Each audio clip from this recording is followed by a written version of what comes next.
Selamat malam Malay Sarbini. Ya, nama saya Deswin dan saya nggak pernah ngerasain namanya mudik. Saya lahir di Tarakan, kerja di Tarakan. Makanya kadang-kadang iri gitu saya nonton sama mama saya. Nontonin orang di TV, ya Allah mah. Pengen banget ngangkat-ngangkat kardus. Pengen banget dempet-dempetan di bis gitu ya Allah. Pengen banget ngerasain dihipnotis pinggir jalan. Sampai gua noleh ke mama gua, "Ma, kapan ya? Kapan apa nak mudik? Kapan mama ganti channel pengen nonton bola?" Dan namanya kalau misalkan musim mudik itu BNN kerjanya keras banget. Di dekat-dekat lebaran kami pasti melakukan tes urin supir-supir bus. Tes urin supir-supir bus. Yang jadi permasalahan adalah supir-supir bus ini nggak ngerti gimana tes urin. Beneran pas kami mau tes urin ada supir bus yang bawa pensil 2B. Urinmu mau ditebelin. Sampai ada gitu yang bisik-bisik, "Bang, di mana ya jual kisi-kisi tes urin?" Tes urin itu kan pengen lihat yang negatif dan yang positif, nggak ada yang lihat urin yang paling benar. Iya, diumumin gitu, "Bapak-bapak, semuanya negatif Pak." Iya, senang ada satu bapak di pojokan, "Ya Allah, Bapak kenapa Pak? 20 tahun saya sama istri saya, masih aja negatif." "Maaf Pak, ini kan tes urin bukan tes kehamilan. Emang apa sih yang Bapak harapkan dari tes urin? Bapak harapkan istri Bapak mengandung urin-urin yang lucu? Pas lahir gitu, urin siapa ini?" Ya nggak mungkin ya nggak sih? Itu tes urin ya Allah, dan itu supir bus. Di kendaraan motor juga gitu. Ada orang-orang yang pakai motor untuk mudik, itu pakai narkoba katanya biar kuat.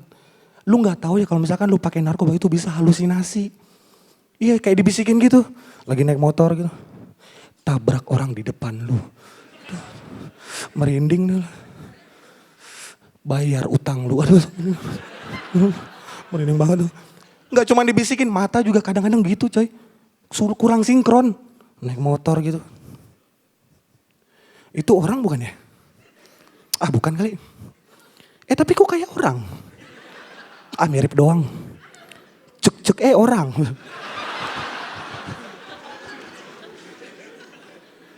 Ada lagi yang lebih berbahaya daripada narkoba, yaitu adalah pergabungan antara narkoba dan alkohol, adalah aliansi ibu-ibu naik metik.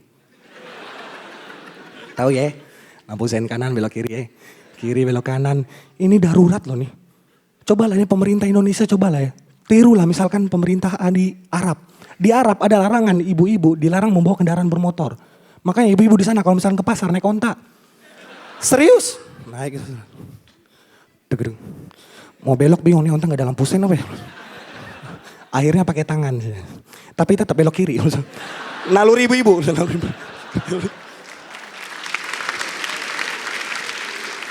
Di sana juga namanya gak pernah mudik ya. Di sana itu paling pernah tuh ada namanya sering bertamu ke rumah-rumah orang. Dan yang parahnya lagi tuh anak-anak kecil kalau misalkan bertamu minta duit di sana itu pakai bawa pistol-pistolan. Yang parahnya lagi gue pernah lihat 5-6 orang pakai baju serentak turn back crime. Nuansa lebaran kayak nuansa penggerbekan. Iya ada yang di depan pagar gitu, "Assalamualaikum. Assalamualaikum." Ada yang di loteng pakai sniper. "Assalamualaikum. Assalamualaikum." Ada yang di depan pintu gak bawa senjata nih, tim negosiasi nih. "Assalamualaikum. Assalamualaikum." 3 kali assalamualaikum gak dibuka pintu kami dobrak. Terima kasih saya Deswin. Assalamualaikum warahmatullahi wabarakatuh. Sekali lagi boleh tepuk tangan buat Deswin Fakih. Oke, kayaknya kita langsung aja dengarkan apa kata Dewan Juri kita yang pertama. Langsung aja Bang Panji. Ya secara umum masih sama jeleknya sama yang tadi sih. Yang tadi itu maksud gue si siapa tadi yang pertama Dani Beler. Bukan jelek, maksud gue nggak masuk dalam standar 4 besar yang gue harapkan. Gue tahu mungkin banyak penonton minta dimaklumin karena lo lagi sakit. Tapi masalahnya kalau dicermati baik-baik, permasalahannya itu tidak di delivery tapi di penulisan materi.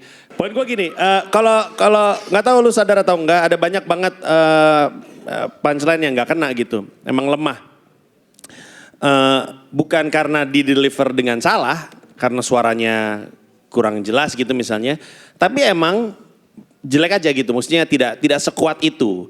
Kenapa gue berani ngomong ini? Karena gue tahu baik lu ataupun Beler sebelumnya masih bisa lebih gede gitu dari ini tawannya gitu. Ya intinya nggak impresif. Nilainya nggak jelek. Udah 4 besar mah nggak ada yang nilainya jelek. Hanya saja tidak impresif gitu. Yang nyelamatin lu itu hanyalah, nah ini bertolak belakang dengan Beler. Yang membuat orang ketawa adalah karena lu beberapa kali ngomongin hal yang kita semua belum tahu gitu. Ketika kita ngomongin tes urin, mengendara bis, itu kita jadi pengen tahu nih, nah ini menarik nih gue belum pernah tahu. Sehingga apapun punchline yang lu hasilkan jadi lucu, it's a fresh joke kita gak pernah dengar sebelumnya. Nah itu selalu jadi kualitasnya Deswin Fakih gitu. Tapi kalau lu mau ngelanjut, tanggung Deswin, lu udah 4 besar, masa lu gak total untuk nyampe ujung kan? Kalau lu mau nyampe ujung, lu harus punya effort yang jauh lebih baik daripada yang lu perlihatkan kami semua pada malam hari ini. Thank you. Terima kasih Bang Panji. Oke. Dan selanjutnya kita dengarkan apa kata Calontong. Prinsipnya sebenarnya kalau dari segi penilaian hampir sama. Karena memang kembali saya katakan ini 4 besar tekanannya jauh lebih besar dari sebelumnya. Bagaimanapun kompetisi Anda harus bersaing. Jadi ya seberapa banyak waktu yang Anda miliki manfaatkan sebaik mungkin. Dengan segala macam cara apapun. Anda juga nggak terlalu fit, nah ini menambah semua itu. Itu tidak bisa dimaklumi walaupun kita mengerti. Tapi kita juga harus menilai. Dan mudah-mudahan ini ya, semua akan baik-baik aja. Good job. Makasih Calontong. Komentar terakhir silakan dari Pak De Indro. Ya, Deswin. Sebetulnya aku punya nilai positif untuk kamu yang usahanya keras banget dalam keadaan kamu susah. Dalam keadaan kamu suaranya serak segala macam. Benar sekali apa yang dikatakan Panji tadi. Bahwa kita memang dalam keadaan apapun kita harus bertahan di sana. Termasuk juga kita harus bisa men-serve audience dengan itu yang tadi kamu bilang. Kamu ada kesulitan dengan suara, maka kamu harus ngakalin itu memang. Dan betul sekali tadi yang Panji bilang, kalau buat saya yang Anda tadi berusaha keras memang, tapi lupa bahwa suara Anda artikulasinya menjadi sulit ditangkap. Jadi di 2 akhir ini kamu kurang, walaupun ada beberapa yang positif, diantaranya kamu BNN-nya kamu masih tetap ada, dan benar yang kata Panji, tetap menimbulkan keingintahuan kita bagaimana sih sebetulnya penanggulangan masalah BNN itu. Terus ya itu yang masih punya semangat yang kuat banget. Secara keseluruhan keren. Terima kasih Pak De.